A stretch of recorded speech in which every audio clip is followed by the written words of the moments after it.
Good afternoon, everyone. My name is Mary Sloan, and I want to welcome you to another episode of Inspirational Influencer News, People Making a Difference. And today, I want to introduce you to my guest, Patricia Rizzatello, who is a direct response marketer and author of the Contractors Business Tool Belt.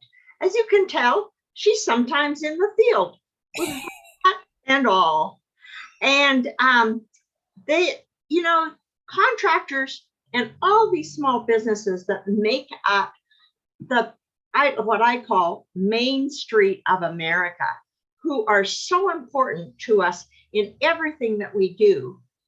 And I believe that they have the hardest time of all because, first of all, they're out there where people see them.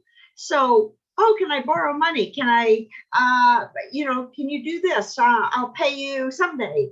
And, oh, can you do that? And maybe I'll pay you. Would you like pigs, or could you deal with some goats, or, and they get all these huge opportunities thrust at them that the rest of us really don't have to deal with, especially those of us who deal online, because, there's not a lot of goats passing back and forth here. But when you are in a real life, urban, suburban, rural area, you get those opportunities from time to time. And I know I used to live in one. So it's all good. But Patricia has seen it all, and she's helped her clients get through it all. And so she's come to tell us how you too can get through it all, even while you have all these challenges, and you can still make money, keep the tax man at bay. And Patricia's here to tell you how to do that and much, much more. Thank you, Mary. I don't know that I've seen everything, but I've seen a few things. Well, listen, there's no ever seen everything, I mean, it's like, oh, I just launched my pet snake. And then we had the peacock who wandered into our yard one day. Oh yeah, that was exciting. Yes, it would be. Oh dear. Anyway, so what do you tell your clients how they can stay sane and make more money and keep it all, or some of it? You can't promise that you're going to keep it all, because of course you have costs in your business, and you probably have employees who need to be paid something, and then the tax man cometh. Right? Cometh and cometh. We're just at the end of this year. But what I can do is I can help you keep a lot more of what you make as far as the tax stuff goes. And I can help protect you from the various, vultures that we have out there, and crooks, people who are trying to scam you, especially in the construction business. I know that those are dime a dozen. And there's so many other pieces as well to building your business. How can you build business credit? And, how do you get money into your business, in order to expand on things? And how can you do that, build the business credit and not, affect your own personal credit? Those are some of the things that we use. And of course, we use marketing too. But marketing, even though I'm a direct response marketer and I love marketing and everything should be, a marketing solution. Well, we know it's not. Well, marketing is certainly important. And sometimes I find small businesses don't really appreciate how important marketing is, because they have so many other challenges. And it seems like, oh, I used to hear when I worked with these types of businesses, how many leads can you bring me? What'll it cost? How many leads can you bring me? What'll it cost? And that was all they wanted to think about, Right. And the whole concept of having a marketing plan and having, building your audience and not worrying quite so much about what this customer did, but maybe the lifetime client value, which is actually critical because they'll pay you a lot more the second time and the third time and the fourth time. So I know the challenges. Well, and wow, there's just so much to unpack on that one. I'll start at the end. Customer value. You get a customer once. How much did it cost you to get that customer? Need to track that. And if you keep that customer, how much does it cost you to get them the second time? It's going to be a lot less than it did the first time. Marketing is such a huge topic. But just before you move that customer value, because I mean, it is such an important point. And I know that it's sometimes hard for our clients to grasp, but you spend a lot to bring that customer in. And as a matter of fact, you probably make very little on that first approach and that first sale. Quite often. And on the second one, you make a lot more. And on the third one, the customer now sort of starts to trust you. So they may eat and actually spend more with you. Maybe they'll bring a friend, or maybe they'll refer another customer to you. And referrals can be such a big part of this after you've built up the trust factor. But that trust factor has to come. And I just found that often with these small businesses, they were so busy trying to survive that they forgot that they were really building a business, and a loyal customer fan base was so critical. Right. Well, and you see so many like TV shows and movies where, our main character has a business, and either they're never in the business, they're never doing anything. I mean, I know it's Hollywood. Or it's all, woe is me, no one comes in here, and they don't do anything to bring people in. And it's like, you need some marketing. Do you have a sign out front? What are we doing to get people in? Well, I've tried nothing and I'm all out of ideas. Is the usual response, really. And marketing isn't just getting that customer in. It's how do you answer the phone? How do you help them when they run up against an obstacle? So let's pretend you're a general contractor and one of your subs goes in there and screws up the job. Your marketing is to go in there and fix that and make the homeowner happy, if that's possible. Keep them happy. Because these are people, because this is the kind of thing that we know happens all the time. And the mark of the man, so to say, is in how you deal with the issues that come up. Yeah, I mean, it's not just so much that you have to take good care of them the first time, which we wish it would always happen, but sometimes that doesn't happen. And then what are you going to do about it? Which is even more telling than the fact that you tried to take care of them in the first place, but that didn't quite happen the way you planned. Right. And then marketing also, one of the functions of marketing is to keep those people, maybe just apprised of, new stuff that you're doing. We hired this guy and he's got this, thing that he can do that nobody else, that we couldn't do before. Or maybe, you went and you got some education, or you got some new, tools in. And so now you can, do seamless gutters where you couldn't before. You should tell your people about that so that they know, because, maybe there's a bunch of them, people who already know and trust you, who need those gutters replaced. Yeah, and they may be looking for those gutters elsewhere because they don't know you have.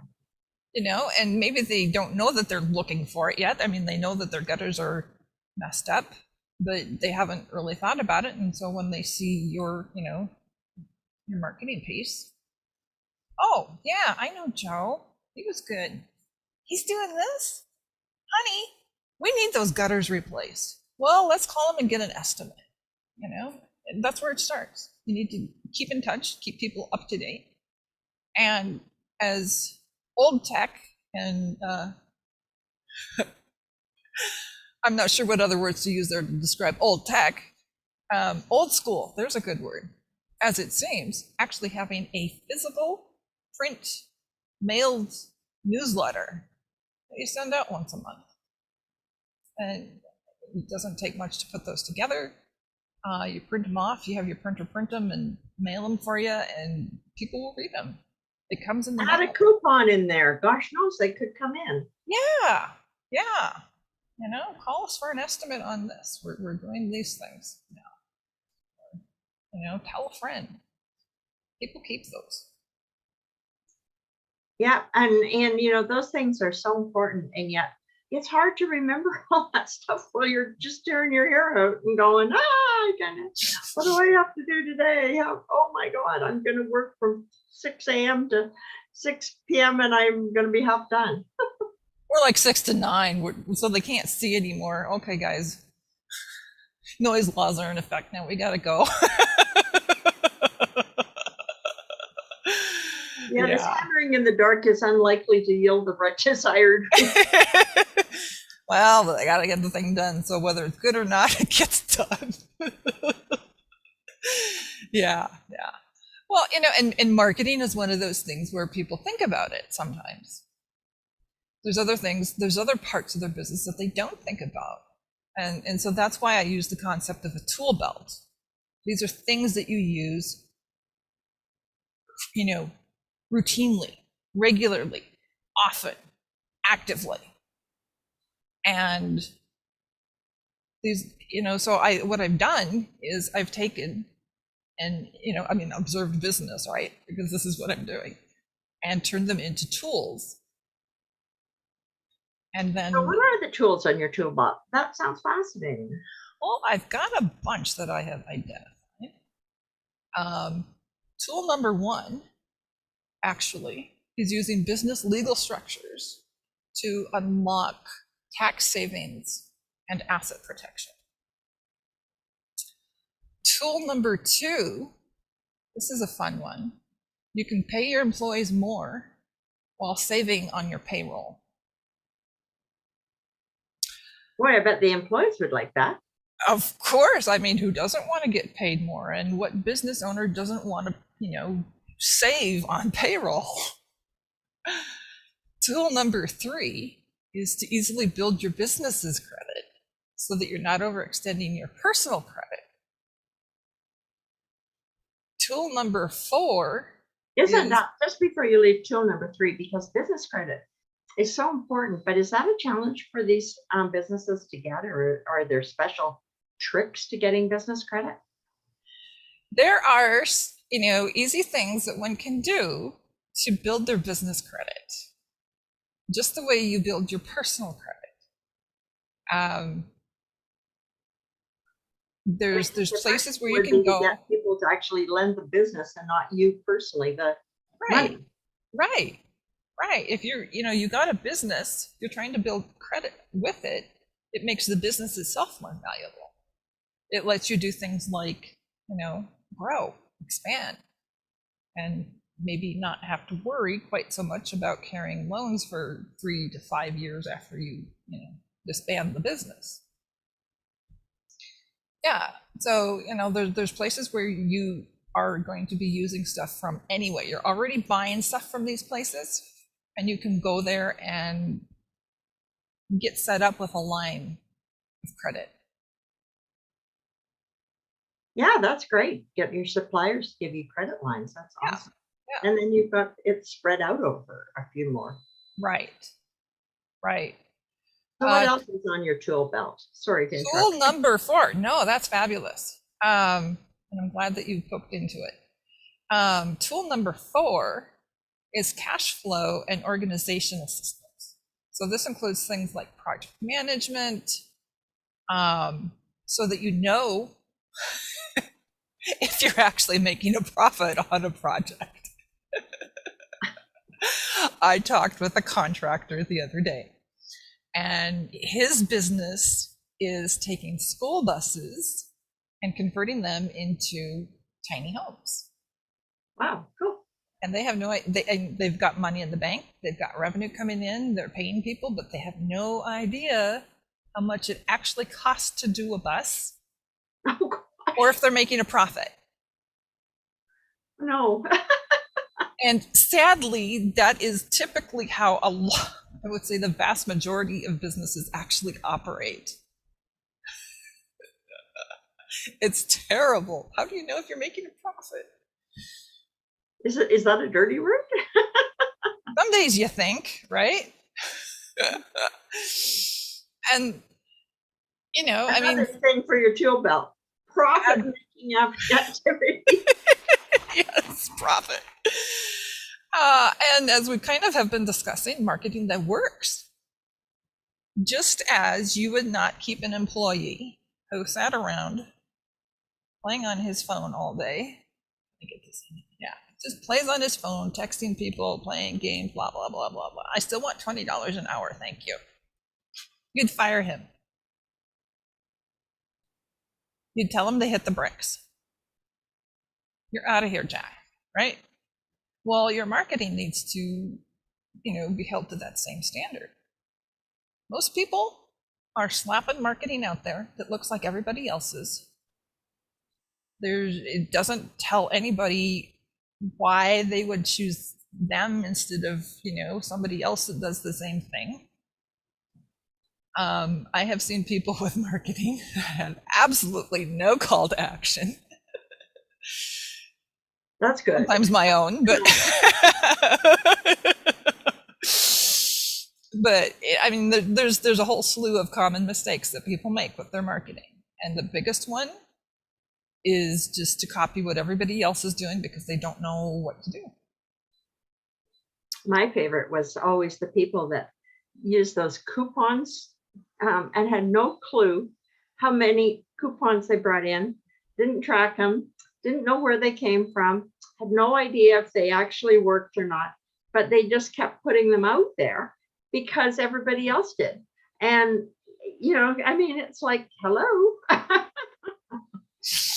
So here's a fun one that you can do if you're in a business that, an industry where people do coupon.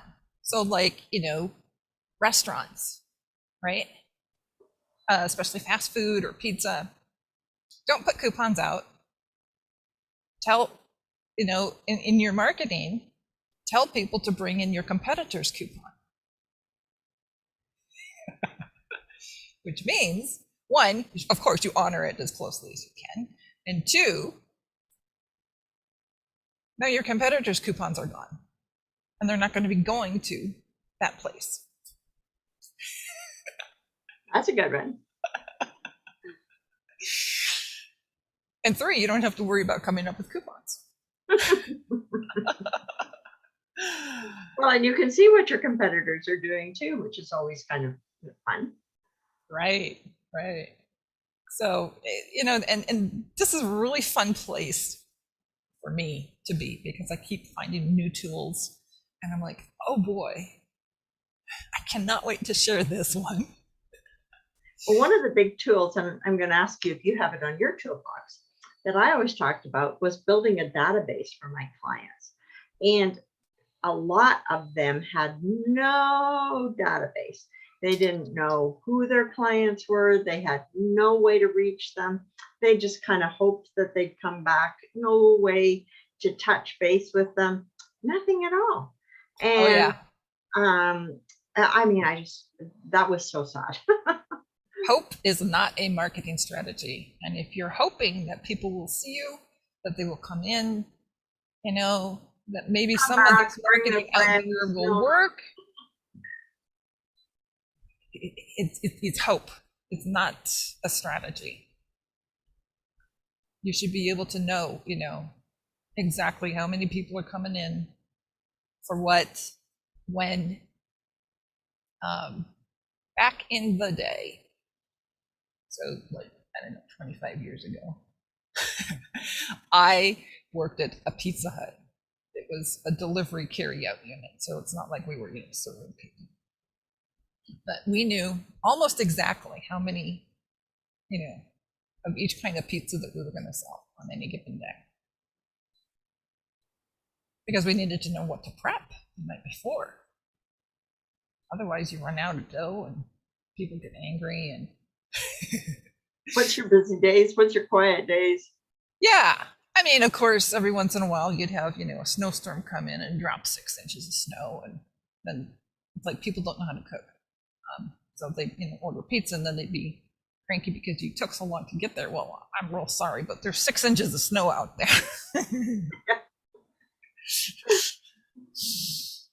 But it was a good thing to do at the time. I'm sure not going to do it now. Oh, golly. You had your fill of that, did you? Ooh, yeah.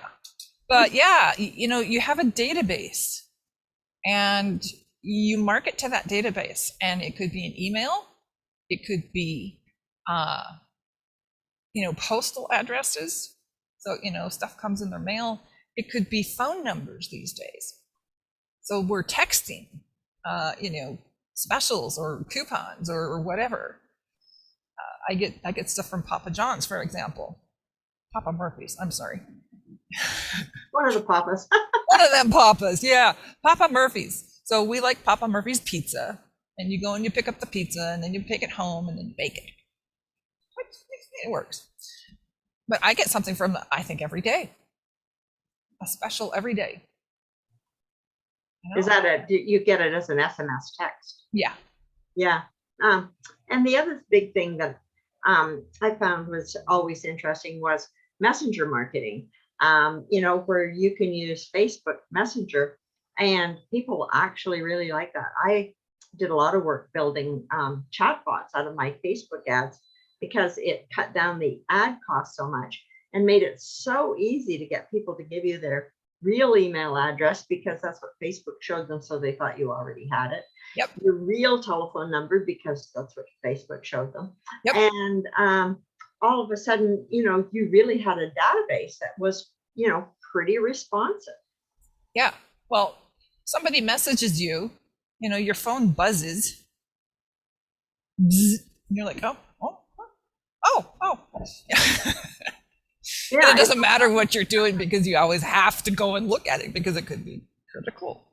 Yeah, well, I mean, it's 97% response rate that see your message anyway. Whether they respond is another story, but they definitely see it. Whereas in email marketing, what is it now? It's a wonderful, 18% maybe. Yeah, it's pretty minimal. I mean, there are ways of getting that up for email, but it takes a lot of work. Yeah, and just getting them to open it. And most of us now, it's not like the good old days when you used to go, oh, I got mail, and it buzzed and you got all excited. No, that doesn't happen anymore. Oh my God, I got more mail. Who the hell is going to open all this? Yes. Not me. It's like, yeah, well, we get so much email now. That's what I mean. Goodness, I must get I think I get like 100 emails a day. Do I read them all? No, I don't. I don't even see all of them. I have a client who probably gets 600 emails a day. So if you send her an email and you want her to see it, you also have to text her. Send you an email. Yes, that was often the only way that we got emails read too. Yeah. So what else have you got in your toolbox for us, or tool belt? Because you carry the toolbox and then you sit it down. Yes, those things are close in hand, but the things that are on your tool belt, those are there because you're using them all the time. Yeah. What else do I have?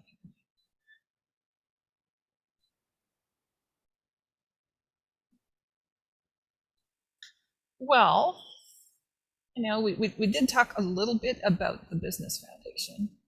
About which? Sorry. About the business legal structure. Ah. And most people that I see.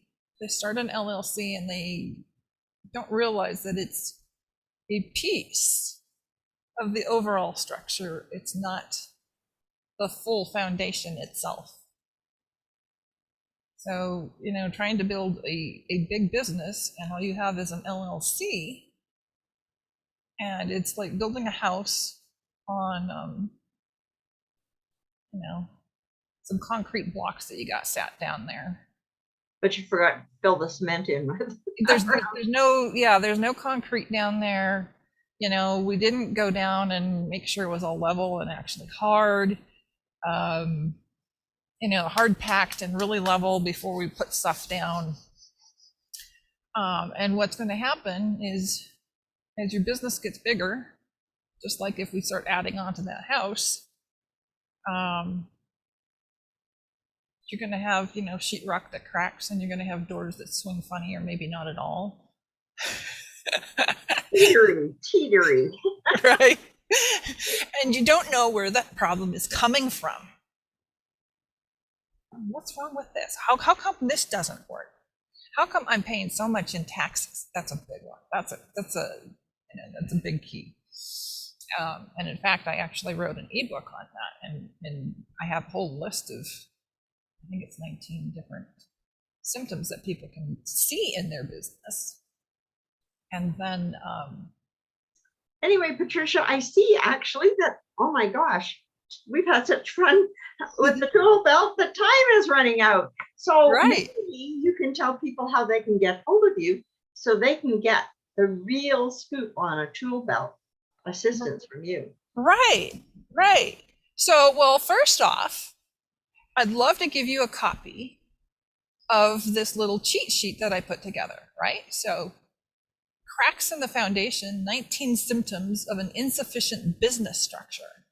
And you can go to tinyurl, that's the word, tinyurl.com/PRCRACKS. So PR cracks.